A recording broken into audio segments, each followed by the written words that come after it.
The Alinghi Red Bull America's Cup team took their new boat out last week, and they had a day to remember. They were hit by a Barcelona weather bomb. This is their chilling report.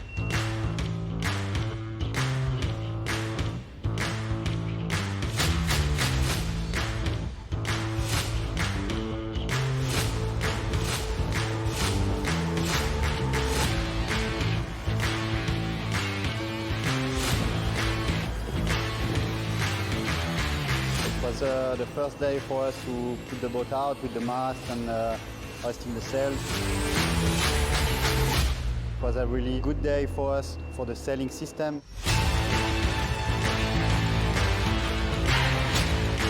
We could check all the hardware and logics and system, and the sail fit well. Everything was rolling well, so useful and good lesson learned there with the sails.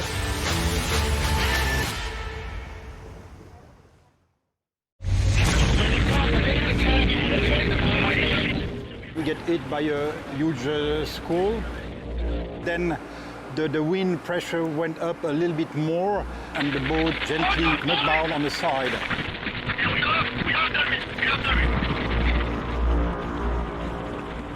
Once the squall went up, we towed the boat back to the shore, and thanks to the crew, thanks to the sailing team, thanks to the support team who did a great job, keeping the boat safe.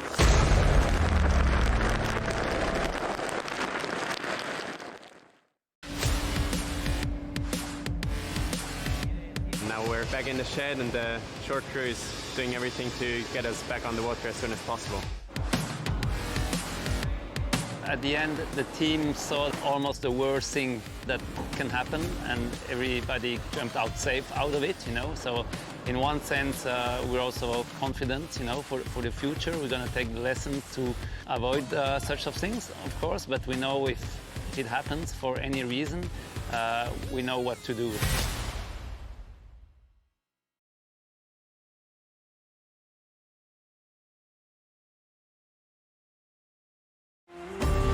This the weekly Sailing World on Water, September 9, 2022.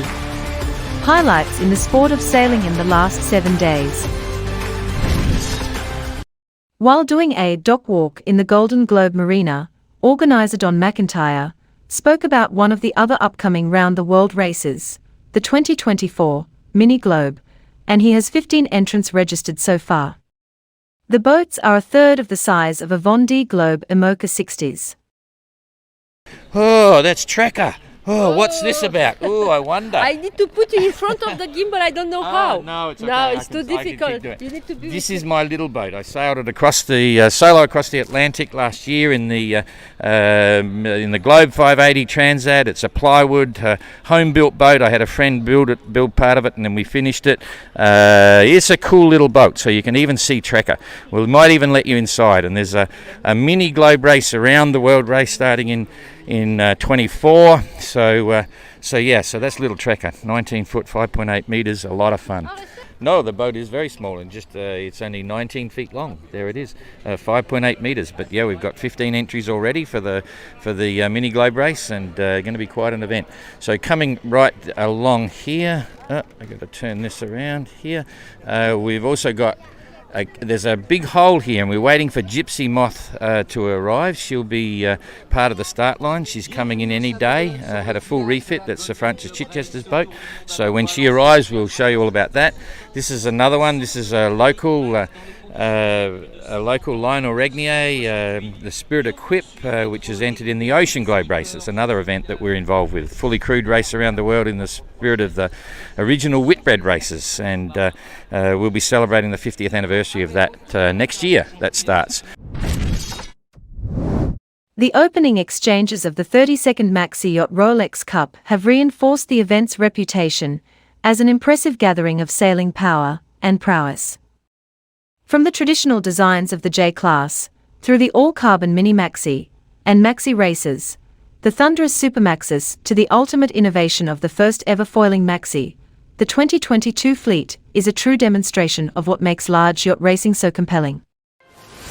Spectacular yachts, stunning scenery, passionate owners, and the cream of professional sailing talent. The perfect recipe for a world-class regatta. The Maxi-Yacht Rolex Cup 2022. As the yacht club Costa Smeralda celebrates 50 years of hosting top international competition in Porto-Cervo, Sardinia, one of the most exceptional fleets in Maxi-Yacht Rolex Cup history has gathered to mark this special occasion. The diversity and range of the 50-strong fleet is truly remarkable. From the tradition of the 4 magnificent J-class yachts with their massive crews. It's a big squad, and I think that's one of the big challenges, and I think all the teams are doing an excellent job. To the innovation of the world's first foiling Mini Maxi, Roberto Lacorte's Flying Nicker, the Maxi class continues to push the boundaries. Sailing is going through a historical time right now of innovation. It's not just a boat race anymore, it's a boat show of what's new and what's possible, so it's fantastic for all of us. It is also a showcase for design, as echoed by the launch of the new Club Swan 80 My Song, and performance, as seen across the Mini Maxi racer fleet. But ultimately all are here for a week of yacht racing at its very best. We are in a paradise here. Porto-Cervo is one of the best places, a beautiful yacht club, a great organization. This is what all the owners want. Add to this the competitive spirit of the world's top sailors, and the scene is set for a truly memorable week. Join us again for more updates from the Maxi-Yacht Rolex Cup 2022.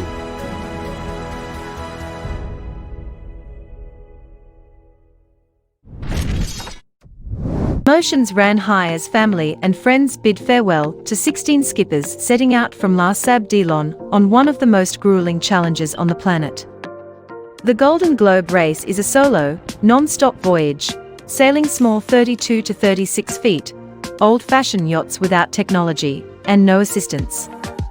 Following years of intense preparations and safety checks, the thought of 9 months of total isolation, with only high-frequency radios to speak with family, was daunting. The people of Les Sables were present in high numbers to cheer the G.G.R competitors, and in the 2 weeks of the race village, which drew 5,000 visitors per day. Thousands lined the wall along the mythical channel of Sables where classic and historic yachts, competitors of the Golden Globe race, traditional Illinois yachts, and local yachts, paraded towards the start line. The skippers were ready to go following years of preparations. It was time. The starting line was between Tapio Lettinen Swan 55, Galliana, and El Esprit d'Equipe, of local skipper Lionel Regnier, both Ocean Globe race entrants. The official start vessel was Gepard, a French Navy training ship. The official starter was Sir Robin Knox Johnston, supported by the mayor, Yannick Moreau, and the founder of the G.G.R, Don McIntyre.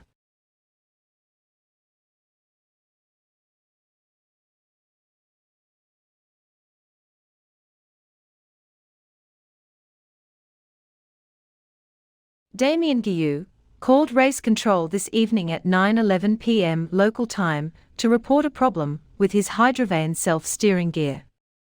While negotiating a 30-knot front, in 3 to 4 meter waves, he noticed a movement in his windvane rudder, threatening the attachment of the blade to the transom of his Rustler 36 PRB. Damien, who is not in danger and not requiring assistance, is heaving to for the night, his Rustler 36 behaving well in the heavy seas, and is considering his options for repair, as he can no longer use his windvane in these conditions without risking it being torn off. Meanwhile, the Bay of Biscay takes another G.G.R victim. At 13:51 hours UTC, Aton Biscards called Golden Globe race control to advise that the boat fell off a wave while he was working on deck. He fell into the cockpit, hit his head, and was knocked unconscious. He also injured his arm. He has phoned the G.G.R Medical SOS 24-hour telemedicine doctors, who are now monitoring the situation. Aton has altered course to make the boat comfortable, and intends to seek shelter on the coast to allow a full recovery. He hopes to find an anchorage rather than enter port to remain in the G.G.R. He has not requested any assistance, and is in full control of the boat. Meanwhile, Damien is returning to Les Sables to effect repairs to his wind vane setup. He has an open window until the 11th of September to restart in the race. Wet weather is set to strike the east coast of Australia this week in a gloomy start to spring. Worse still, there's more to come. That was the headline in last Monday's newspapers in Australia. Roger Clouds Badham explains how the usually dry Salt Lake Gardner in South Australia became to be so wet, and how things are drying out. The inland of South Australia is really one of the driest places on earth, but the last 2 years over all of Australia has been very, very wet after what was the driest period in Australia ever. So the pendulum's really gone from strong El Nino conditions to strong La Nina. But we also have what they call a negative Indian Ocean dipole, which is the same thing, but it's in the Indian Ocean. It's that warm Indian Ocean that feeds a lot of moisture into the fronts that are coming across from Western Australia. And earlier on in the year, there was a massive amount of rain that fell over inland parts of South Australia, and that really put a lot of water into the lake. It was quite outstanding. I mean, it's the sort of thing that occurs every 20 or 30 years, and it was very slow to move away. So the rain just poured out across the whole desert area, and unfortunately the dry lakes and the salt lake. It's mostly dried out, but there's still some water down in the southern part. With 100 to 200 millimetres of evaporation a month, theoretically the lake can dry within 4 weeks. It just takes time, and it's very frustrating sort of just watching and seeing another front with a little bit of moisture and a little bit of shower activity coming towards the lake. You wish it and you will it to just bypass. But at this time of the year, this is ideal. We get some northerlies and southerlies to have a go at. You just want a nice dry, crisp, salt surface, and you're away.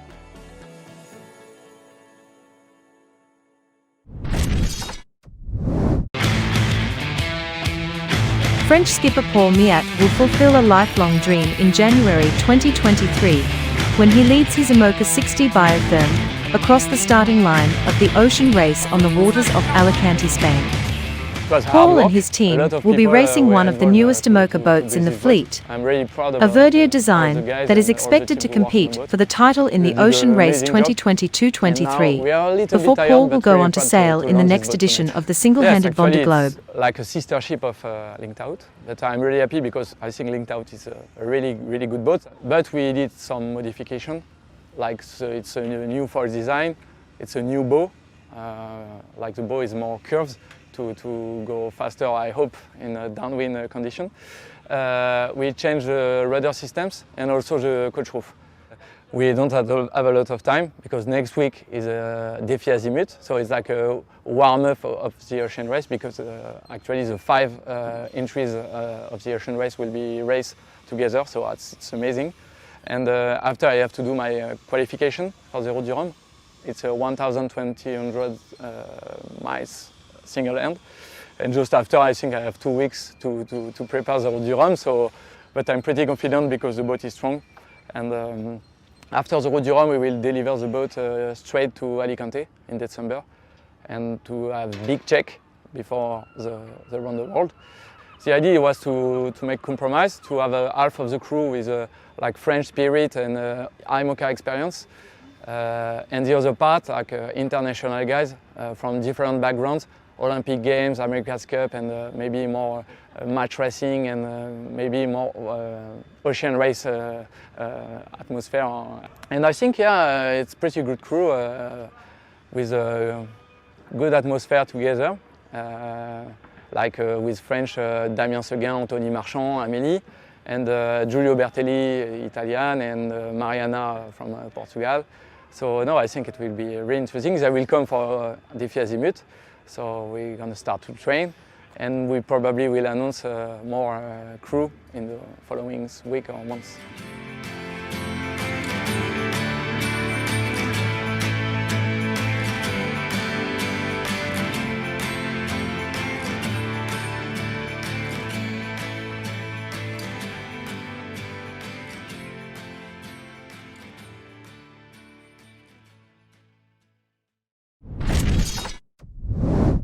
A splendid sunny day, and 5 more races in medium winds brought the M32 European Championships, the 4th and final stage of the European circuit of the class, organized by Fraglia Villariva, to a close on Garda Trentino.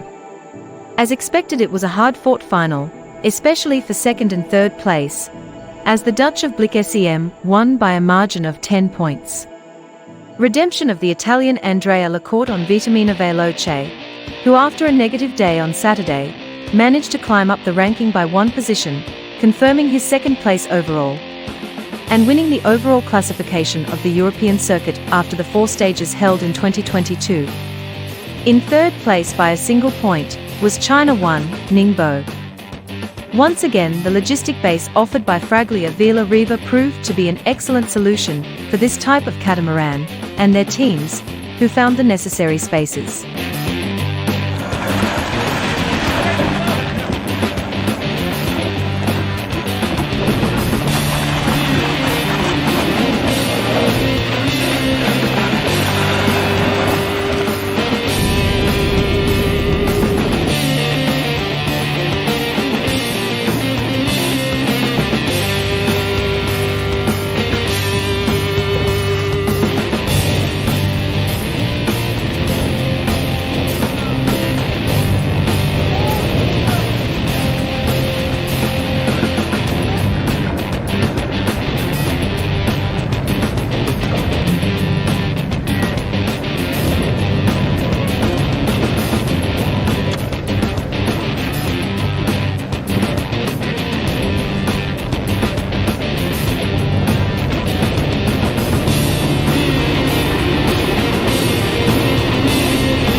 Leg 3 of La Solitude de Figaro was from Port La Fort to Royann, a total of 643 miles.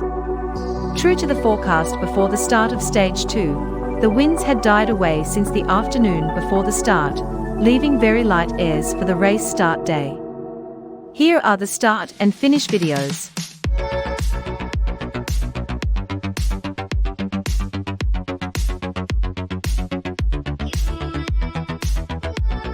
Il y a peut-être un peu plus de stress qu'à la première étape, du fait de ma position de leader actuelle, mais je pars encore détendu, serein et je vais continuer à naviguer en me faisant plaisir et puis on verra ce que ça donne. Voilà. Content d'y retourner déjà, un peu fatigué encore, mais hâte d'y être. Ça va être une étape musclée, mais bon, c'est pareil pour tout le monde, donc on est là pour ça. I've never done it before. I'm very new in the class, so I don't know what is expecting me. So that's probably why I'm not so super nervous about it, because I've never had this much wind.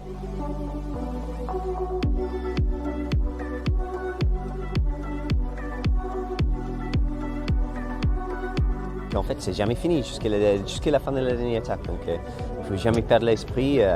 Tu peux facilement gagner des heures, mais facilement perdre des heures aussi. Donc, et ça, c'est le même pour tout le monde. On est tous dans le même bateau.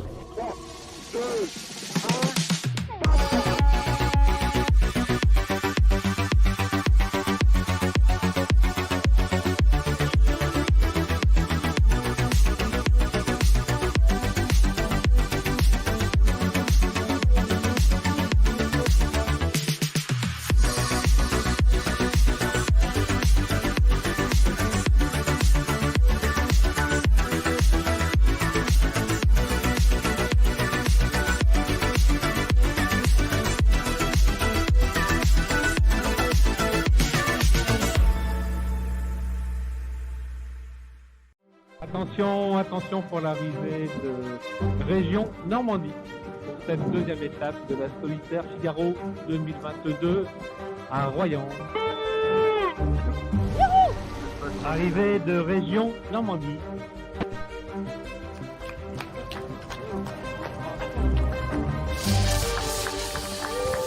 Ouais, super content. Moi, je sais au fond de moi que j'en suis capable. Après, c'est autre chose de le faire, de réussir à le faire. Donc, voilà, j'étais dans le coup depuis le début. Après, on voit sur toutes les étapes à chaque fois qu'il y a beaucoup de changements de leader, que ça revient par derrière. Donc, c'est toujours un peu compliqué, mais voilà, j'ai rien lâché jusqu'au bout. Et il va falloir faire pareil sur la troisième.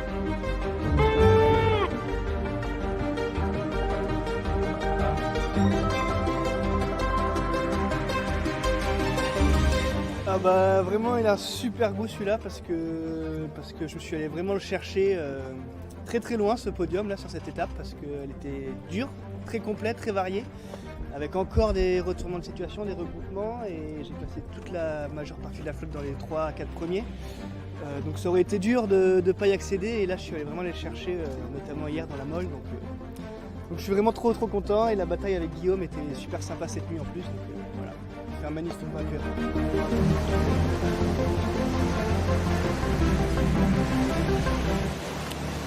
D'accord. Bah ouais c'est bien, non, c'était en tout cas celle-là fallait pas la rater. Enfin, là il y a du grabuge, il y a un peu de temps avec les concurrents sérieux du classement général, donc c'était pas mal. Maintenant il reste une grande étape, un aller-retour dans le golfe de Gascogne, je veux dire. Quand on voit ce qui s'est passé jusque-là, il n'y a rien de fait du tout.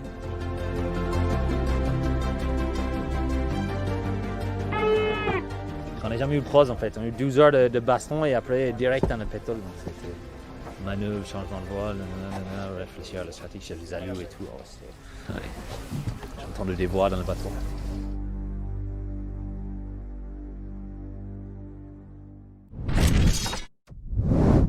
We have a very interesting IMOCA 60 foiling yacht boat tour, which concentrates on the rotating mast. Pip Hare on Medallia explains how all IMOCA masts are the same and they can be adjusted. The mast on Medallia is a one design mast, so that means that after the year 2012, Class IMOCA, the class that governs these Open 60 race boats, made a decision that every boat that was designed and built should have the same mast, so it's a limitation on design. It's a rotating mast, so it's a wing mast, and what that means is that it allows the mast and sail combination to be more aerodynamic.